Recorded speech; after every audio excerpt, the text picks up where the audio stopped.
హైదరాబాద్ లో కుండపోత వర్షం కురిసింది. దాదాపు 3 గంటల పాటు ఎడతెరిపి లేకుండా వాన దంచి కొట్టింది. నేడు కూడా భారీ వర్షాలు పడతాయని తెలిపింది వాతావరణ శాఖ.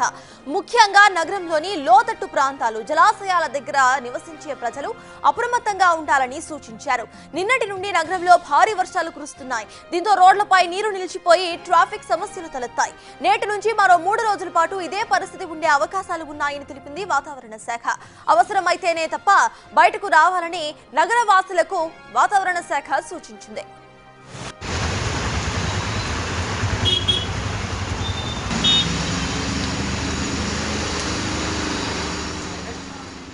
కుండపోత వర్షానికి భాగ్యనగరం జలమయమైంది. రహదారులన్నీ కూడా వరద నీటి కాలువల్లా మారిపోయాయి.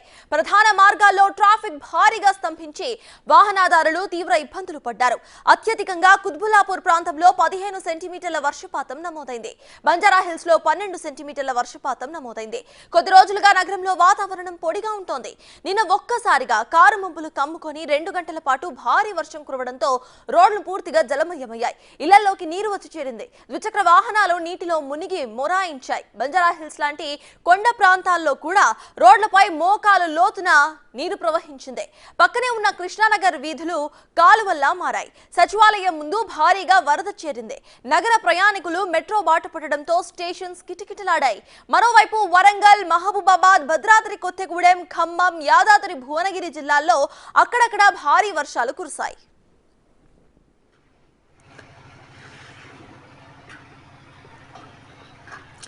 ఇక హైదరాబాద్ వర్షాలపై మోర్ డీటెయిల్స్ మా ప్రతినిధి శ్రావణ్ అందిస్తారు. హైదరాబాద్ లో నిన్న సాయంత్రం కురిసినటువంటి వర్షానికి హైదరాబాద్ లోని అనేక ప్రాంతాల్లో ఇబ్బందికర పరిస్థితులు ఉత్పన్నమయ్యాయి. ఈ వర్షాకాలంలో రికార్డు స్థాయిలో అత్యధికంగా 15 సెంటీమీటర్ల వర్షపాతం గాజుల రామారంలో నమోదైంది. దాని తర్వాత సికింద్రాబాద్, బేగంపేట్ తో పాటు ఖైరతాబాద్, అమీర్పేట్ లాంటి ప్రాంతాల్లో కూడా ఎక్కువ వర్షపాతం నమోదైంది. ఈ సీజన్లో ఇదే అత్యధికంగా చెప్పుకోవచ్చు. ప్రస్తుతం మనం బేగంపేట్లోని చికోడి గార్డెన్స్ లో ఉన్నాం. వర్షం రావడంతో ఎంత ఇబ్బందికర పరిస్థితులు ఉత్పన్నమయ్యాయో క్లియర్గా చూడొచ్చు. వర్షం ఆగిపోయి దాదాపుగా 12 గంటలు గడుస్తున్నప్పటికీ కూడా ఇంకా ఈ కాలనీ చికోటి గార్డెన్స్లో ఇంకా కొంతమేర వర్షం నీళ్లు ఆగియే ఉన్నాయి. మాట్లాడదాం, స్థానికులు ఉన్నారు. ఏంటన్నా నిన్న వర్షం కురిసినప్పుడు ఎట్లాంటి పరిస్థితి ఉండే, ఎంతవరకు వాటర్ వచ్చాయి? నిన్న 4:30కి స్టార్ట్ అయింది రెయిన్. బట్ అది అప్పటి నుంచి ఇక్కడ లోతట్టు ప్రాంతం కావడం వల్ల అక్కడ మెయిన్ నీరంతా ఇక్కడికే వస్తుంది. ప్లస్ ఇంకొకటి ఏంటంటే మెయిన్ ఇక్కడ ఇది నీరు పోవడానికి డ్రైనేజ్ సౌకర్యం సరిగ్గా లేదు. మెయిన్ ఏంటంటే ఇది అక్కడ వాటర్ పోవడానికి ఇబ్బంది అవుతుంది కాబట్టి ఆ వాటర్ అంతా ఇక్కడ పొంగి పొరులుతుంది, ఇళ్ళలో కూడా వస్తుంది అనమాట. ఇంకా వర్షం నిలిచిన తర్వాత కూడా దాదాపుగా వచ్చేసి ఇది 8 గంటలు అయినా కూడా నీళ్ళు పోవట్లేదు. ఇంకా అది యొక్క బురద, మట్టి అంతా ఇక్కడికి చెత్త చెదారం కొట్టుకొని వస్తుంది. ప్లస్ వర్షం వచ్చినప్పుడల్లా, చిన్న వర్షం వచ్చినప్పుడల్లా ఇదే ప్రాబ్లం అవుతుంది ఇక్కడ. ఇప్పుడు రెగ్యులర్గా ప్రతి వర్షాకాలంలో ఇట్లాంటి ఇబ్బందులు వస్తున్నాయి కదా, అధికారులు వస్తున్నారు, చూస్తున్నారు. ఏంది ఫైనల్గా మీకు ఫైనల్ సొల్యూషన్ ఏం కల్పించట్లేదు? వస్తున్నారు, చూస్తున్నారు, ఏదో నామకే వాసు చూస్తున్నారు, వెళ్ళిపోతున్నారు. కానీ మళ్ళీ ఫర్దర్ ఇంకేం చేసుకొచ్చి అంటే దీనికి సొల్యూషన్ డ్రైనేజ్ తీయడం కానీ లేకపోతే పూడిక తీయడం కానీ ఇట్లా ఏం చేయట్లేదు. ప్లస్ ఇంకోటి ఏంటంటే వర్షం వచ్చినప్పుడల్లా, చిన్న వర్షం వచ్చినప్పుడు ఇదే ప్రాబ్లం ఫేస్ చేస్తున్నాం. ప్లస్ ఇంకోటి ఏంటంటే వర్షం నిలిచిపోయిన తర్వాత కూడా ఇదే ప్రాబ్లం అవుతుంది అనమాట ఇక్కడ మెయిన్. ఇప్పుడు ఇక్కడ వర్షం వచ్చినప్పుడు ఇంత మేర వాటర్ ఆగుతాయి కదా, ఇక్కడ ఎన్ని ఇళ్ళు ఉంటాయి, ఎంతమంది ఎఫెక్ట్ అవుతారు ఈ వాటర్ వల్ల? ఈ వాటర్ వల్ల దాదాపుగా వచ్చేసి ఇప్పుడు ఇక్కడ దాదాపుగా వచ్చేసి ఈ గల్లీలో, ఈ ప్రస్తుతం ఈ గల్లీలో చూస్తే ఒక 50 ఇండ్లు ఉంటాయి. అటు సైడ్ ఇటు సైడ్ గల్లీలో 30-40 ఇండ్లు ఉంటాయి. ఇంకా వర్షం వచ్చినప్పుడల్లా ఒక దాదాపుగా వచ్చేసి 100 హౌసెస్కి ఇదే ప్రాబ్లం అవుతుంది. ప్లస్ ఇంకా మెయిన్ ఏదైనా తెచ్చుకోవాలన్నా కూడా ఈ వాటర్ చాలా ప్రాబ్లం అవుతుంది. ఇప్పుడు బండ్లు కూడా దాదాపుగా మునిగిపోయే సిచ్యువేషన్ ఉన్నాయంటగా నైట్? అవును, దాదాపుగా వచ్చేసి ఇక్కడ దాదాపుగా మనుషులు మునిగిపోయేదాకా కూడా నీళ్ళు వచ్చినాయి. ఇంకా బండ్లు అయితే ఇంకా వర్షం అయితే ఇంకా బండ్లు నీళ్ళలోనే ఉంటాయి ఇంకా అసలు. ఫైనల్గా జీహెచ్ఎంసీ నుంచి కానీ హైడ్రా అధికారుల దగ్గర నుంచి కానీ ఇక్కడ ఉన్నటువంటి జనాలుగా మీరు ఏం కోరుకుంటారు? మెయిన్ వర్షం వచ్చినప్పుడు ఇది డ్రైనేజ్ అనేది కొద్దిగా తీపిస్తే వర్షం అంతా వర్షం నీరు వెళ్ళిపోతుంది. ప్లస్ ఇంకోటి ఏంటంటే వర్షం వచ్చినప్పుడు కొద్దిగా ఇక్కడ కొద్దిగా వచ్చి చూసి వాళ్ళు ఏదో దానికి వాటర్ నిలిచినప్పుడు కొద్దిగా ఏదైనా సొల్యూషన్ ప్రొవైడ్ చేస్తే మంచిగా ఉంటుంది.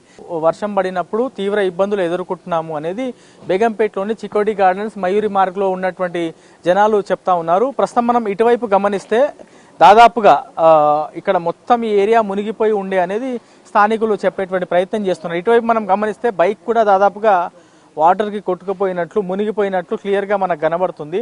వర్షం ఆగిపోయి దాదాపుగా 12 గంటలు గడుస్తున్నప్పటికి కూడా హైదరాబాద్లోని కొన్ని ప్రాంతాల్లో ఇట్లా ఇబ్బందికర పరిస్థితులు ఉన్నాయి.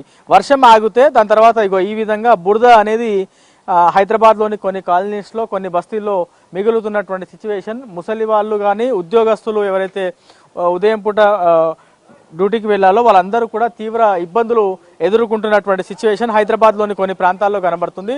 ఓవరాల్గా మాత్రం అత్యధికంగా ఈ సీజన్లో వర్షం నమోదైందని చెప్పుకోవచ్చు. హైడ్రాకి సంబంధించినటువంటి టీమ్స్, డిఆర్ఎఫ్కి సంబంధించినటువంటి టీమ్స్ మనము చూడవచ్చు. వాళ్ళు ఉదయం నుంచే ఫీల్డ్లో ఉన్నారు.